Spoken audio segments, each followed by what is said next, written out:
This is Trend Following Radio, where great thinking comes alive. Nobel Prize winners, legendary traders, best-selling authors, and the pros that know what drive us irrational human beings. I am your host, MICHAEL COVEL. Not filtered, raw, honest. That's my passion.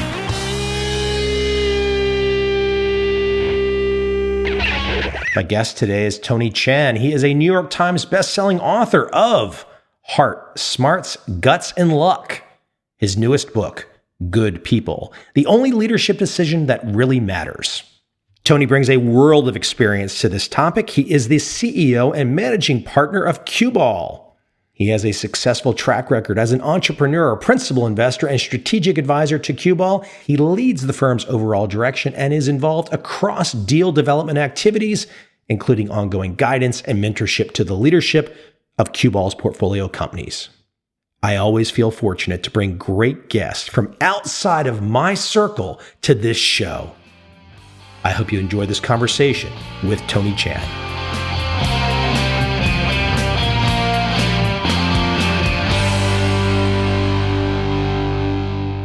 So Tony, I want to go back in time a little bit with you to set the stage, to let people understand your fiber, what has brought you to the place that you are today, somewhere in the Boston area, involved in venture capital. But if I go back a long time, you have some perspective that starts with as a young guy, starting going through Indonesia, Taiwan, making it to Canada, now the US. Give for the audience some perspective of that, because that shapes. And look, I'm a guy who's spent basically the last 4 years in Asia, but I would love for you to kind of paint that picture of that progression for you as a young guy, how that set the stage for you in your life. So many people of the listeners should be able to relate to this because so many of us are immigrants coming to the country.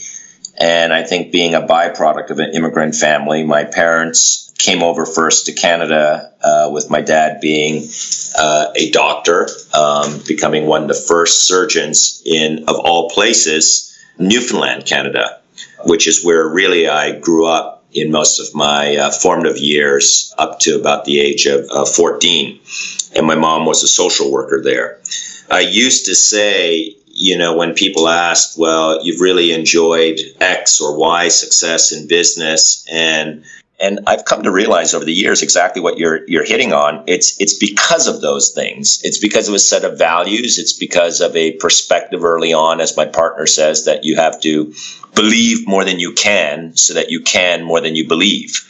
A sense of optimism. And really, the biggest thing that shaped me is just a tremendous ecosystem of generosity, the goodness of people along the way, obviously starting with my parents and the values that they imbued in me, but numerous people along the way that have helped us as a family and me personally to help find the right path and help find that higher expression of my inner self. In today's business world, across the business books, and here you are, a successful venture capitalist, strategic advisor, this type of conversation, many people might reflexively say, oh, that sounds kind of soft to me, the goodness of people. This is not, this isn't the key thing. It's ROI. That's all that matters. Let me go back a little bit more in your early youth, because you've got a great story in your work, meeting a lady, and here you are trying to make your way as a young guy, earn some extra money. I believe you were selling picture frames. I thought that was a great story, and I would love for you to retell it, and perhaps the big lesson for you at a young age. I was about 15 at the time, found myself in a suburb of Toronto, Canada, doing, of all things, selling these beveled European picture frames door to door. And it was one of those, hot and sweltering and overly humid July days where you can almost see the heat coming off the asphalt of the streets there. That was basically a goose egg of a day, 5 hours of lugging around these picture frames and knocking on door after door, hearing no in multiple ways. It was then the day, and there was one last house on the corner there. I was trying to decide, do I go up to it?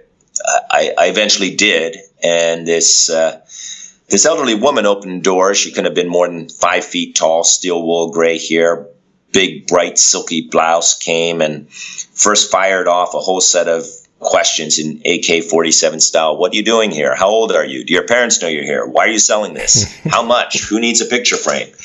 But eventually she invited me in. Over the course of about 30 minutes or so, maybe it was a little bit less.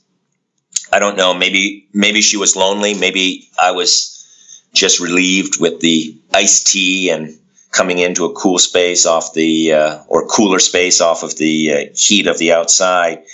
I just became engaged in our conversation, but it was really at the end that, as I was leaving and realizing there was no way I was going to make a picture frame sale, was just trying to think of what I was doing there, that she said something that just really made me shift my feeling in the moment. And she said something so simple, which is, hey, before you leave, I just want to tell you something.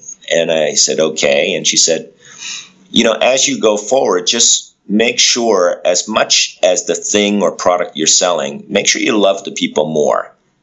And then she said, one more thing. I just want you to know, I believe in you. You're going to be okay. And it's in that moment that I didn't realize it was that first moment and experience of goodness that I just suddenly felt recentered. I felt inspired to do better.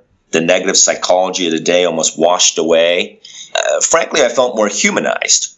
Ever since then, I've thought about this as a philosophy in business. I've thought about the hard truth about soft matters, about what really creates enduring cultures. And it hasn't just been through a career as a venture capitalist and advisor, but having been a founder or executive of three to four companies.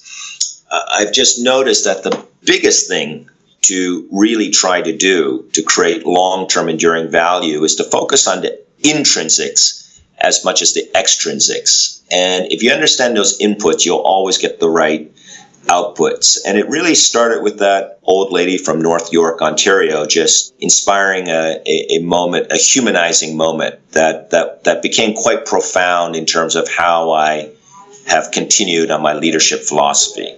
Before I bring you up to current and we flesh out some of your work and some of the bigger principles, I think there's a really interesting story in your life as you get past the young teen stage in your mid-20s. I believe you were around 24 and you were, I don't want to use the word intern, but you were involved with the World Economic Forum, and I believe you were in Switzerland, and you had a chance to kind of help a very well-known leader around for the day kind of thing. Lee Kuan Yew, the former Prime Minister of Singapore. And like I said, having been in that area of the world for the last 4 years, I is probably one of the few Americans, unless you're involved in international relations, that has an appreciation for Lee Kuan Yew, has an appreciation for what he did with the country, breaking away from Malaysia. I mean, there's quite a fascinating story there. Now, you only had a short period of time around him, but hey, sometimes that's all you need to have that light bulb moment. I would love for you to relay, because look, I love going back and watching the old, like, Meet the Press interviews with him, like in the 70s, 60s,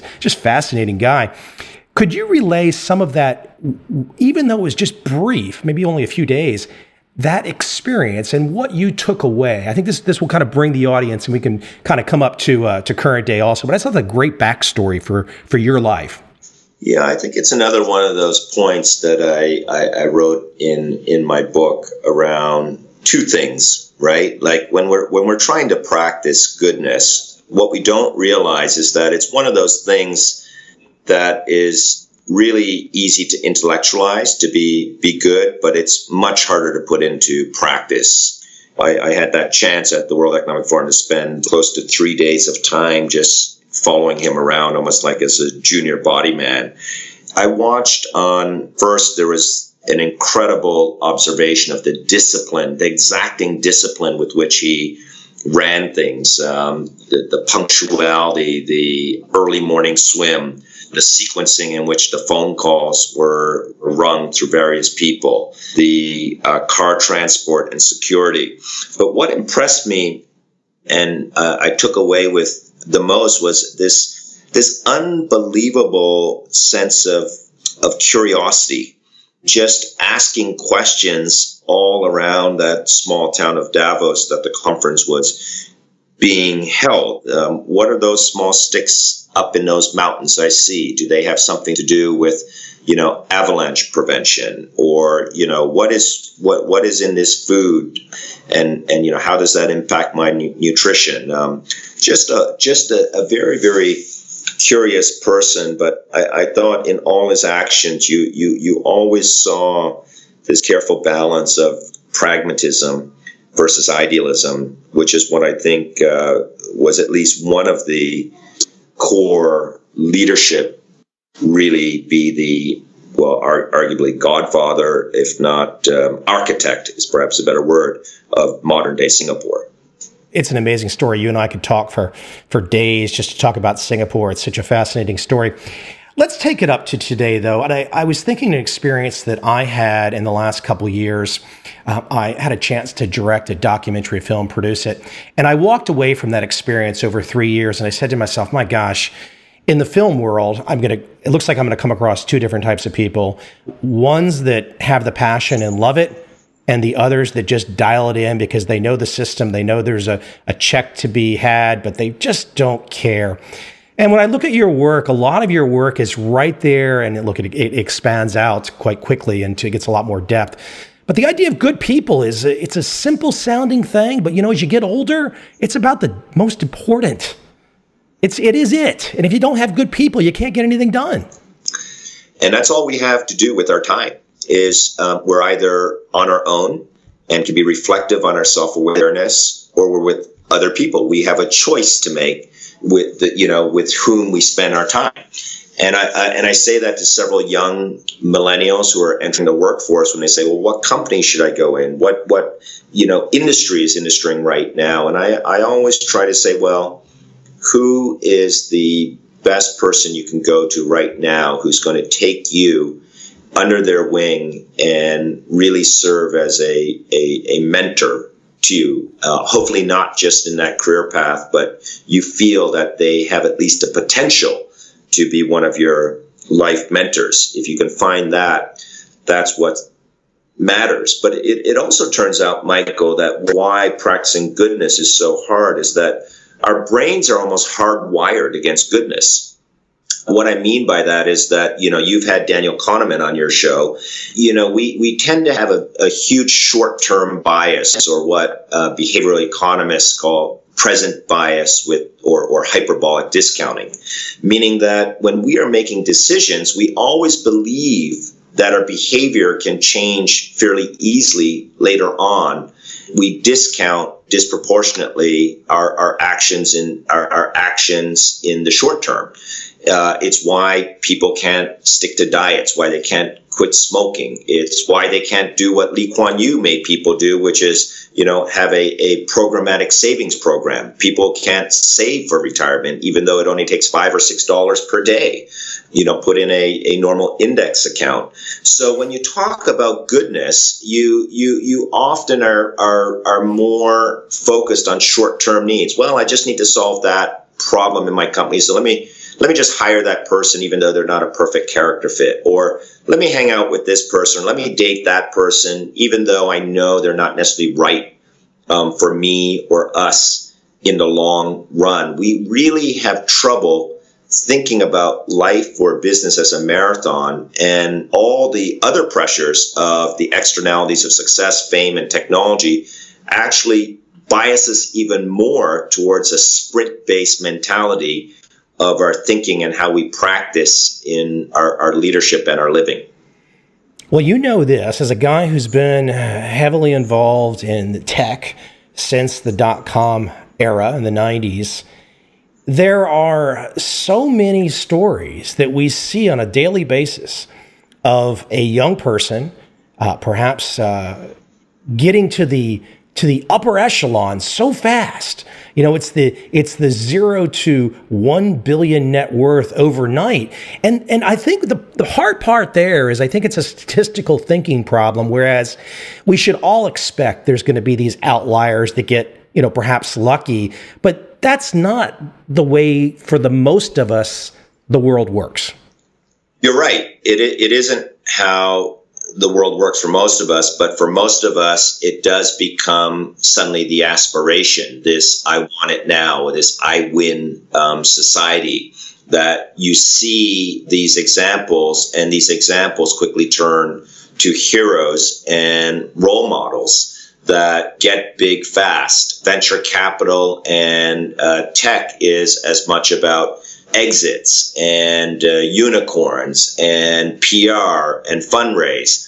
One of the very fundamental reasons we structured my own fund, Q-Ball, as a permanent evergreen structure, meaning we have no liquidity pressure, is because we're not after unicorns. We're trying to look for sea turtles, I joke. Or in the world of value capture, we're trying to have long-term value creation. So whilst it's an outlier, these people really end up serving as the role models for millions of people.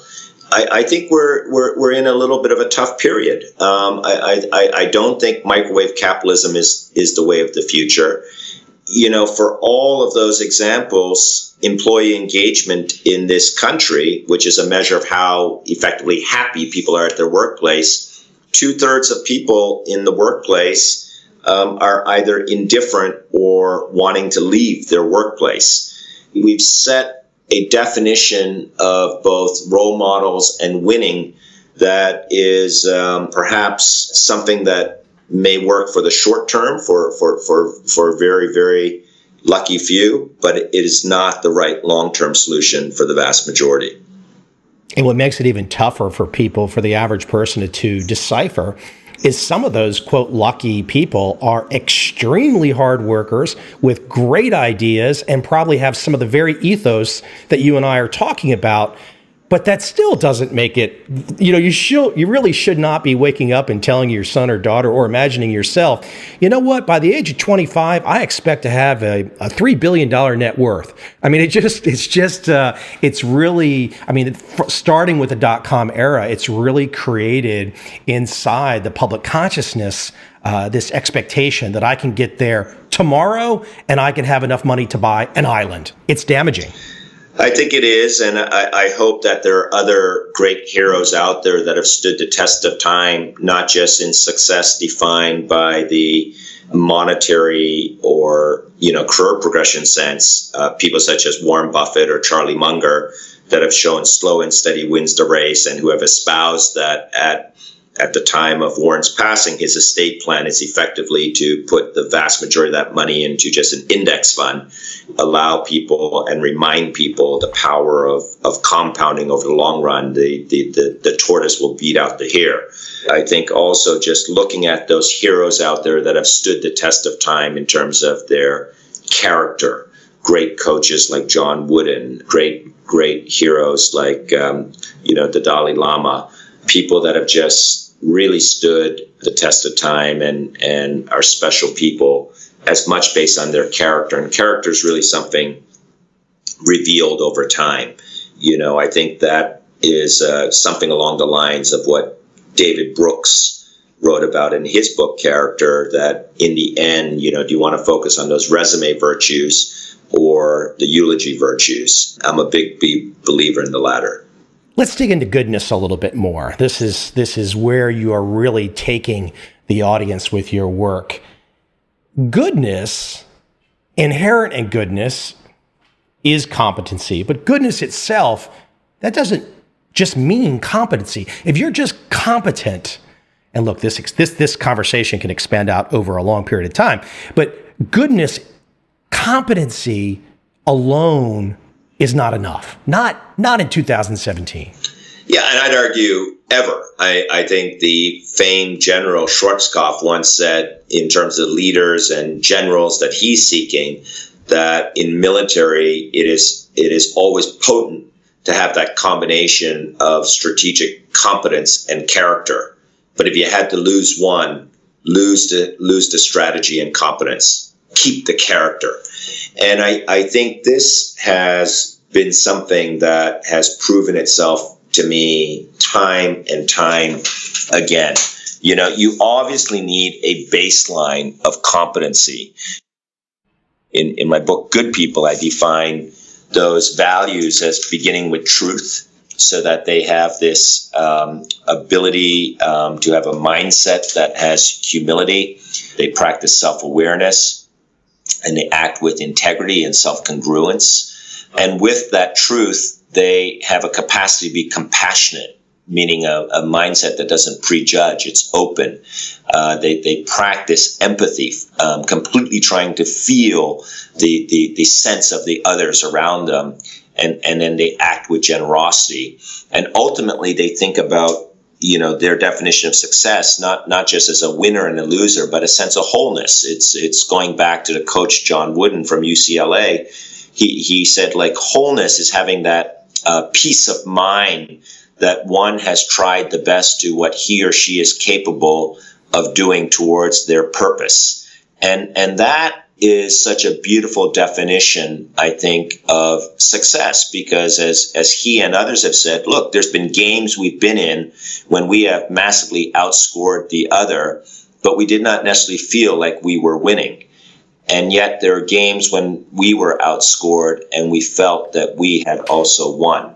And I think that is at the heart of the thesis here. I think we need to move into an era where compassion and competition aren't viewed as evil counterparts and discordant strategic paths to pursue in parallel. I think there's a much greater interdependency that we have with each other, and we can be mutually reinforcing to each other's competency and character without losing any component of value creation. In fact, I would say that the organizations that do this, in the 100 case studies I've looked at, are the ones that have had the longest term sustainable value creation and competitive advantage. How do you find your peers as accepting towards your message? Because we can both think, and I'm not trying to name names, but we can think of headlines, we can think of car sharing taxi type services. You can see all this kind of, winner take all with a certain negative vibe out there. And, people look at that and they say, well, gosh, that's kind of what you got to do to get ahead. Your message is, you're not saying, hey, look, you're a capitalist, you're trying to make money, but you're bringing a nuance here that forces people to pause. Has there been a pushback on your message? Do people, have peers come back to you and said, Tony, this is just too soft. We can't really quantify this. How do we take your ideas and execute? What's been the feeling on your peers? So there's been two kind of polarizing reactions. Whilst I've been pleased that that one side outweighs the other, which is the positive reinforcement. I think that most people have embraced this message and a recognition that we're in need of it. Institutional trust is at a 17-year low since places like the Edelman Barometer of Trust have measured using tens of thousands of surveys across multiple countries, across government, media, business, and academic institutions, NGOs, how people are feeling. And that sentiment is at a 17-year low. Roughly speaking, there's about a 50% level of distrust across most institutions. A lot of people have responded appreciating that there's a language put forth here and appreciating that there are plenty of counterexamples to the ones you mentioned on a winner-take-all. Yes, on the other side, I remember being in a board meeting when one board member said, "Hey, Tony, are you a philanthropist now? Are you doing social impact investing?" And that kind of ticks me off because it's the exact counter to your point. I am as much a capitalist as the next person. I just believe that the way to get there is a philosophy where, purpose must precede product, which must precede profit. If you focus on the intrinsic, you can get the extrinsic. The greatest profit I've seen has been a byproduct of a higher calling. And I don't think that's just me espousing it in the different companies I've been a part of or helped build. There's actually numerous case studies. So I'll give one example. In San Diego, there's a a company that started in the 50s that puts a oil lubricant in blue and yellow cans called WD-40. It's one of the most recognized household names. And the stuff is great. It works like a charm. It works like a charm. But you know what's really great, Michael, is that over 98% of the people who work there consistently over the CEO Gary Ridge's tenure, over multiple decades, have said that this is a place they would recommend their friends and family members to come to. It's a place that they love working at. By the way, to the extent you think all that's soft and fuzzy, well, they have had some of the best compounded shareholder growth returns out there, put up next to anyone over their track record. And it's been a philosophy there, which is, as he puts it, like, help me get an A. Don't just mark my damn paper. Help me get that A.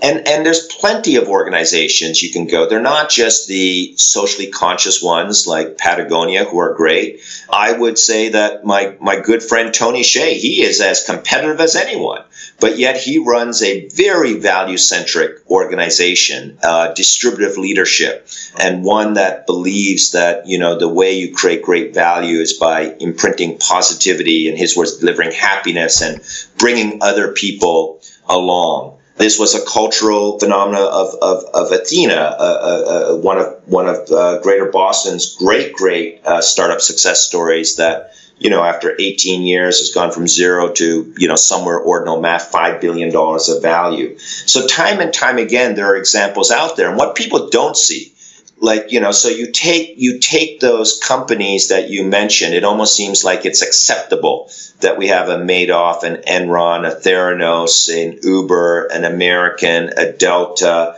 a WorldCom. It's almost as if it's acceptable to have either a scandal or a cultural crisis on the order of magnitude of these companies. And time is the ultimate arbiter. Right. And I wrote a piece. I want Uber to win.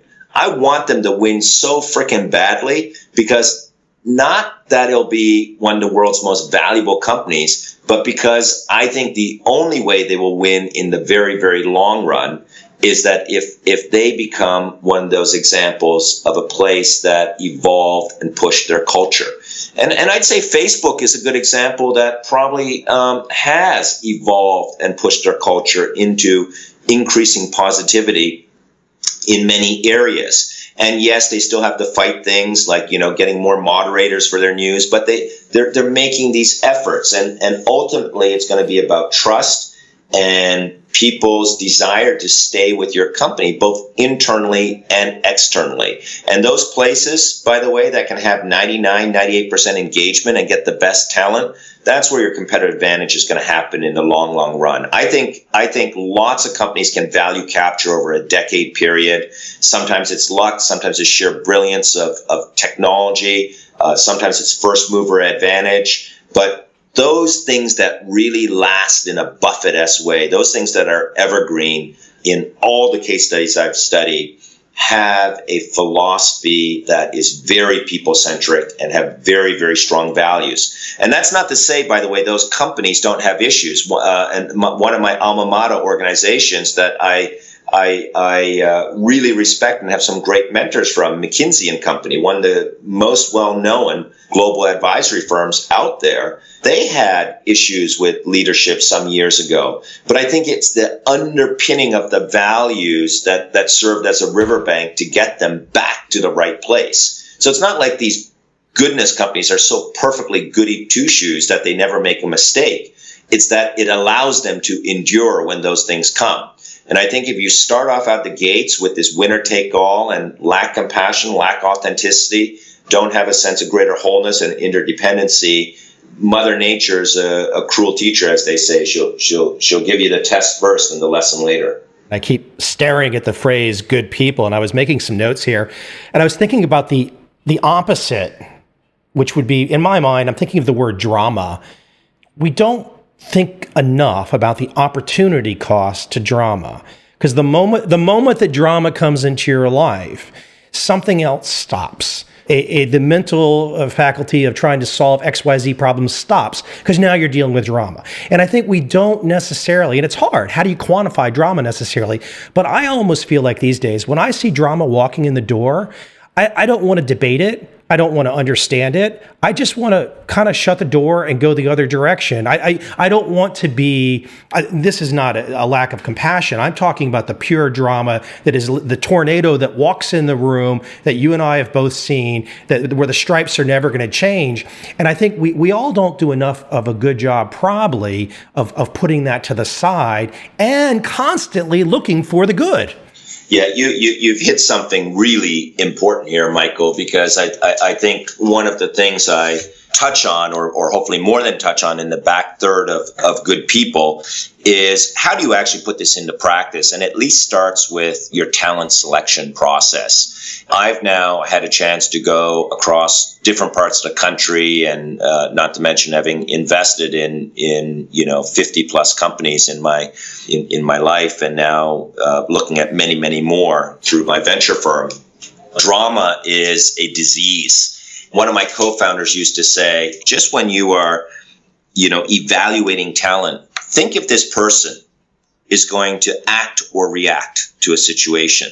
And it's such a simple statement, but it was like stuff happens and bad stuff happens. And is this person going to act or react? Now, how do you, I said, that's great. How do I, Matthew, how do I put that into practice? And as I've traveled around the country, people have used all sorts of techniques. One of the things we have, I probably shouldn't make it public now on the wide reach of your podcast, and it'll be even worse if people now really flail and do this. But if someone comes in interviewing for a position, and they're rude to either the security staff or the people who are greeting them, that interview has ended right there. It's why are they rude? Are they late? Was it raining and they're a little wet?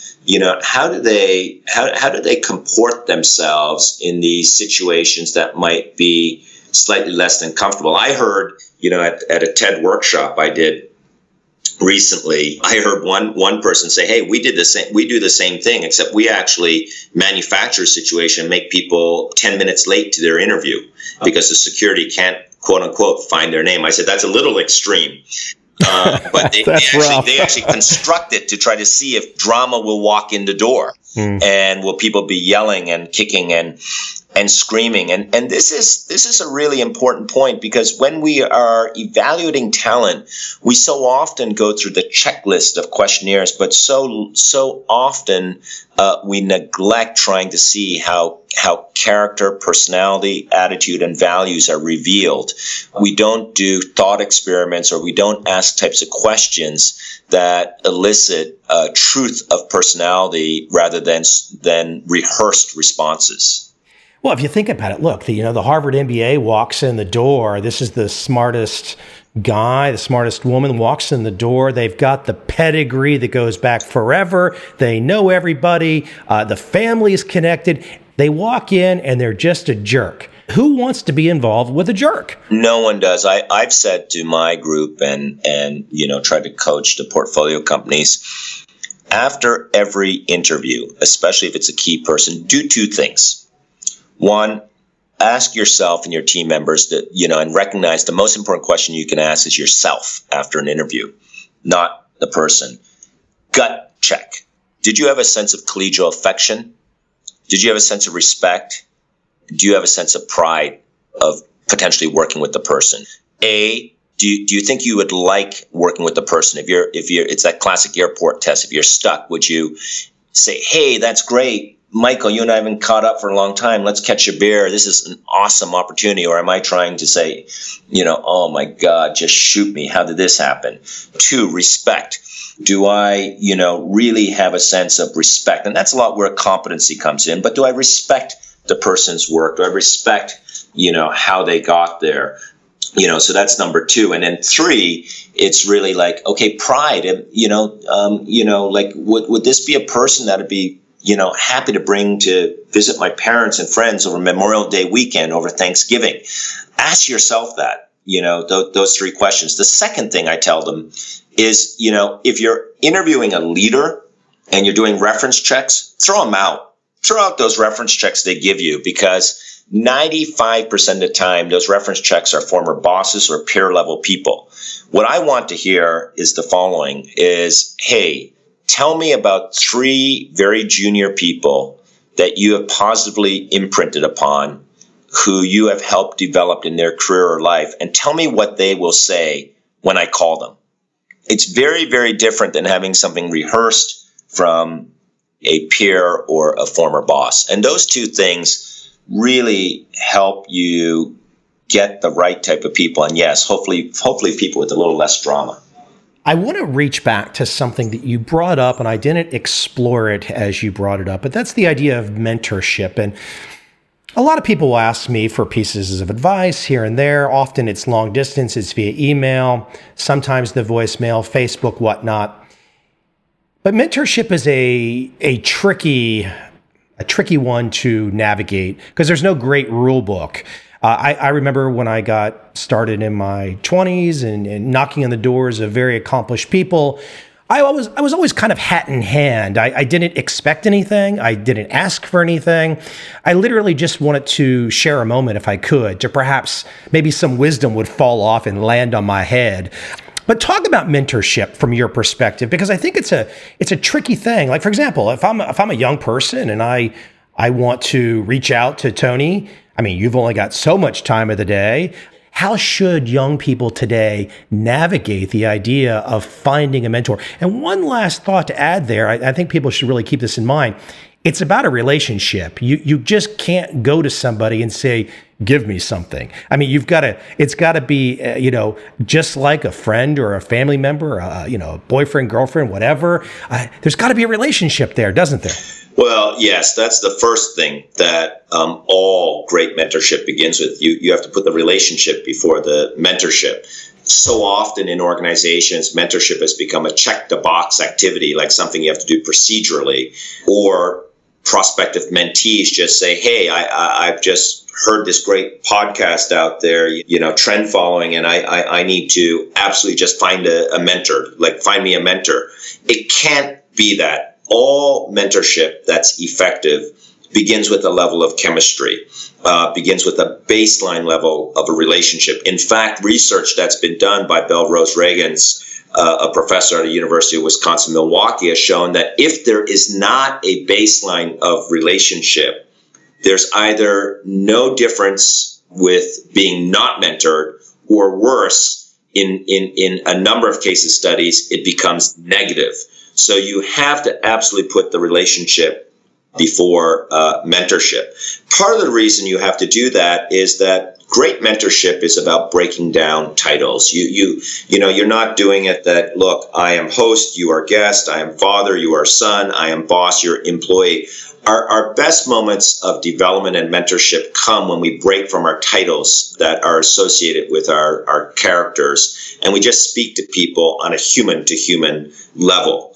It is that leads to an ability to see, and this is a kind of thought test that the mentee should do. Do I feel this is a person that I want to see as a role model for my character, my values? Do I feel this person can imprint upon me positivity such that I may become a fuller version of myself? And again, all of that is more likely if there's a baseline of a relationship. A third thing that I talk about to seek out in great mentors is look for those people that just, make you feel optimistic. That woman from North York that helped me believe more in myself. Are these people that shout with optimism? Are they energy givers, or are they energy takers? Will they look at every idea, encouraging you before they think of reasons why your idea might not work? And then lastly, just make sure when you're looking for a mentor that it's not someone who's only going to be a mentor within the confines of what you're doing in your current place of employment. The best mentors are truly, truly looking deeper towards continuing to try to help you have a higher expression of your inner self. They are trying to help you find your calling, your personal purpose. It's just a little bit like dating. You don't just do it for the sake of like saying, hey, I need to be in a relationship. In the end, you have to feel that these things are there. Otherwise, it's a lot of wasted time, and worse, it can have negative effects if you're just trying to check the box on something so critical to one's development, not just in leadership, but I think in the cultivation of one's character and value set. I don't know, with lives that are still short, we've not yet figured out how to scan our minds and put them on hard drives yet and have the live on forever. But with a short life, the opposite of optimism, pessimism. I mean, pessimism is the when I see pessimism come in the door, it just takes you down. Pessimism is almost by design a type of drama, really. Even if people think they're trying to help you, usually when I see pessimism come in the door, usually what I'm seeing, even if they think they're helping me, what I'm really seeing is the current state they're in. Because my gosh, even on a physical level, if you're optimistic, it just feels better. It feels terrible to be pessimistic. Yeah, no, I think, another one of my great mentors, Jay Chiat, who founded TBWA Chiat Day, and I'm looking at his picture here in my office on the day he died, 70 years too young. Steve Jobs put a full-page ad in the New York Times with the Think Different, famed slogan of Apple at the time. And Jay had this great philosophy when he met people, and I translated it into this 24/3 rule of optimism, which is, the next time someone comes to you with an idea, can you at least pause for 24 seconds? And then if you can pause for 24 seconds, can you possibly wait 24 minutes thinking about why it may be a good idea? And if you can wait 24 minutes, can you get to that Zen state of just one single day? Wait an entire period of 24 hours to try to think about all the reasons that idea might work before you allow yourself to think about any reason why it might not. That's how we get to a place where we believe more than we can, so that we can more than we believe. That's where, mentorship becomes such a joy, and it's a privilege to lead, because I believe all of us should find at least 10 people, imbue them with a sense of optimism towards their calling, their truer inner self. People like Jay did that to me, people like mentors out of McKinsey, people, in the venture world. Along every step of the way, I cannot attribute any single modicum of success without quickly going to a set of people that, exactly to your point, gave me that just wonderful elixir of optimism on a way too frequent basis, and more than I ever deserved. As a closing thought, Tony, I love the idea of where your work goes at the end. And you essentially, and I'm paraphrasing a little here, is to choose goodness as a lifelong intention. And when you hear that for the first time, even if one has not even, read your book, but if you choose goodness as a lifelong intention, I mean, that alone just makes you smile. You're like, well, that sounds a heck of a lot better than going the other direction.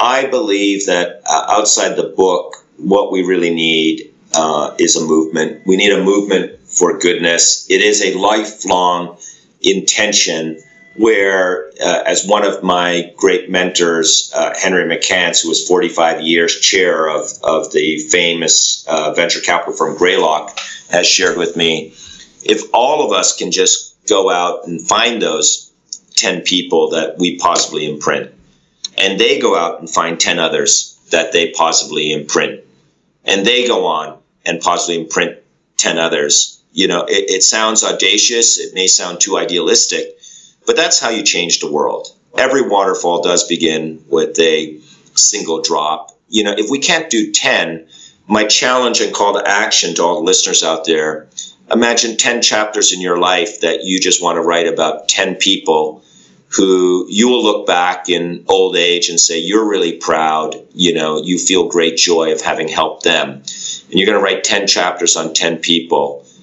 Who's your first chapter going to be with a lifelong intention of goodness? and how have you done good whenever you've had the capacity and ability to do good unto them, not just when you're trying to avoid being bad. To add one thought to that, we mentioned him earlier in the conversation, but almost every Singaporean friend I have or Singaporean that I've met, you can almost feel the direct influence of Lee Kuan Yew. So you actually can find examples where one person literally changes a country. You can find lots of examples of people that have changed countries, that have moved cultures, that have changed perspectives in business, in media.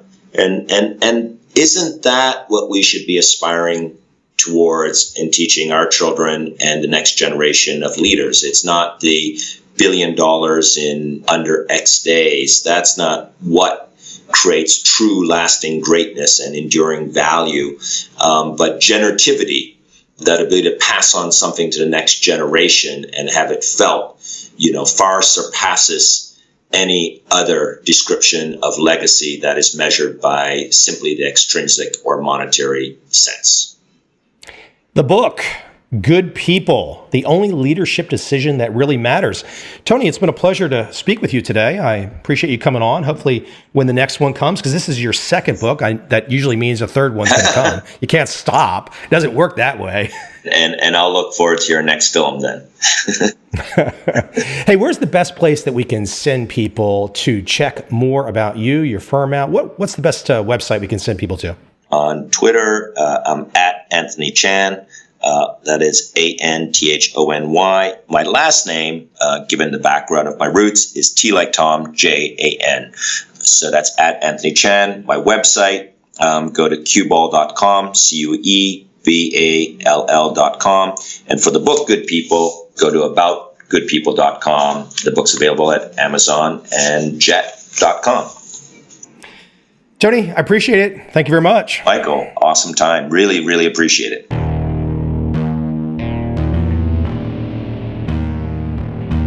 I see a time when those awake will understand how to make money in up, down, and surprise markets.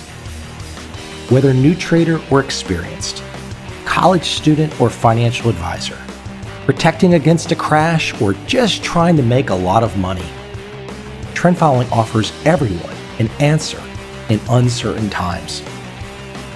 To get started immediately, send me an email, michael@covel.com.